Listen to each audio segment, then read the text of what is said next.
Hey everyone, and welcome. If you're a Java developer, you already know the microframework landscape is, well, it's crowded. And it feels like everyone's obsessed with just one thing, speed. So today we're going to cut through all that noise and figure out what actually matters when you're trying to pick your next framework. All right, let's get into it. So this is the big question, right? The one that kicks off 1,000 debates online. We see all these benchmarks, these charts, these bold claims, and they all point to the fastest framework. But you gotta ask, is that really the right question? Does raw performance actually mean you get a better application or a more productive team? You know, this whole conversation really exploded thanks to a pretty simple post over on Reddit. A developer, Ozcon Software, ran some benchmarks comparing frameworks, Spring Boot, Micronaut, even some non-Java players. And yeah, they admitted the test was basic, but the results, they were shocking. And that set the stage perfectly for what I like to call the speed trap. And that brings us right to our first section. It is so easy to get fixated on these simple performance numbers. I mean, they're clean, they're easy to understand, but as we're about to find out, that simplicity, it can be really misleading.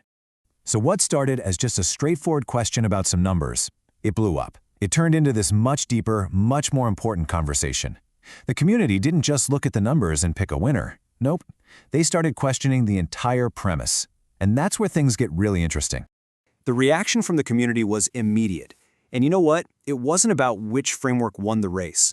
It was about whether the race was even fair to begin with, and if we were all running on the right track in the first place. And the pushback came fast. As this user, Shelder5, points out, you're comparing a massive enterprise framework like Spring, with all its bells and whistles like reflection and AOP, against something way simpler. It's an apples to oranges comparison. They're built to solve completely different kinds of problems at totally different scale. In this comment from Biking Squirrel just nails the next point. In the real world, let's be honest, CPU cycles are not your most expensive resource. Developer time is. The money you spend building something, maintaining it, hiring for it, that is almost always going to dwarf the cost of actually running it. So the real question becomes, does this framework make your team more productive? And finally, Google Anoob just hits the nail on the head. In most apps you actually build and ship, that super fast framework, that's not what's slowing you down. It's the unoptimized database query, or that slow API call, or some clunky business logic. If you focus only on framework speed, you might be optimizing the wrong thing entirely. So, if raw speed isn't our North Star, then what is? To answer that, we need a map. We need to understand the different design philosophies out there and what problems each of these frameworks is really trying to solve. And this awesome table from an InfoWorld article basically gives us that map. It lays out all the major players, from the giant Spring Boot to the super lean Javelin, and it highlights their key strengths. See, it's not about which one is fastest, it's about what each one is best at. So we can actually group these into a few distinct philosophies. You've got the de facto standard, Spring Boot. Then you have the cloud natives like Quarkus and Micronaut, which are built for super fast startups and low memory usage. You've got reactive powerhouses like Vertex for crazy high concurrency stuff.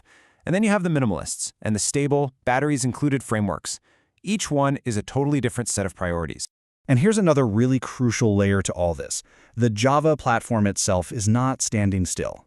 We're seeing huge innovations like GraalVM for native compilation and Project Loom's virtual threads, and these are turbocharging the entire ecosystem. It's like a rising tide that's lifting all the boats, which makes those simple benchmark comparisons even muddy. Okay, to really get a feel for these trade-offs, let's do a quick case study. We're going to zoom in on one of these philosophies, the minimalist approach. A fantastic example of this whole philosophy in action is a framework called TinyStruct.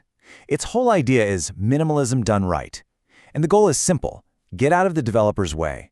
By using the absolute fewest dependencies possible and a really clean design, it lets you focus on your actual business logic, not on fighting the framework. Now, when you put these two approaches side by side, the contrast is, well, it's night and day, right? On one side, the minimalist approach gives you almost zero overhead. On the other, the enterprise philosophy gives you batteries included and a massive ecosystem. Neither one is wrong. They're just different tools for very different jobs. And here's the kicker. The creators of TinyStruct, they published a performance test showing it handled over 86,000 requests per second. This just goes to show that you don't have to sacrifice performance to get simplicity. Sometimes, amazing speed is a byproduct of a great minimalist design, not its only purpose. Okay, so all of this brings us to the final, most important part. With all this context, how do you actually choose the right framework for your project?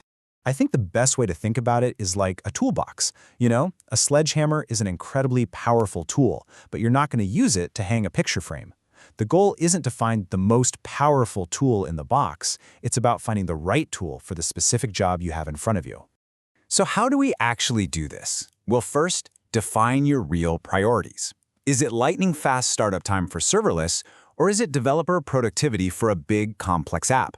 Next, think about your team. What skills do they already have? Then look past the speed. Check out the ecosystem, the docs, the community. And finally, and this might be the most important step, don't just read about them, build a tiny prototype. See how it feels to actually work with it. And that leads us with one last thought to chew on. The debate really shouldn't be about finding the fastest framework. It should be about finding the one that empowers your team to build, to ship, and to maintain their software in the best way possible.